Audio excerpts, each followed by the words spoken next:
Mga boss, ayan na po. Isasalang na natin sa torno. First time ko po magsalang sa torno ng ganyan kalaking materyales na gagamitan pa ng chain block. Gumawa pa ako ng pansamantagal na frame ng chain block. Ayan po, yan ang ginawa ko na pansamantagal na frame. Mga ritaso, mga scrap, mga boss. Pinagpupulot natin sa scrap ang mga ritaso na yan, pinagdudugtong natin.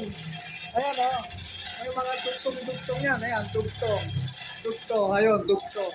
Mga reject na plants, ginawa natin pang tornilyo, pang connector ng pansamantalang frame na yan. Ayan po, nabubuhat na natin ang materyales. Malapit na po siyang maisampa, mga boss. Ayan po. Konti na lang po at mailalagay na po natin yan sa torno. Kuya Randy, pwede mo nang yabang yung pantutok natin.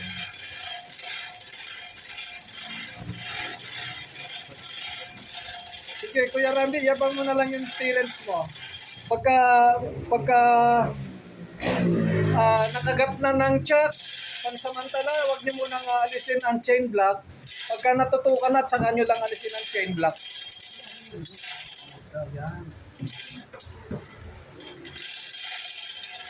Ayan po.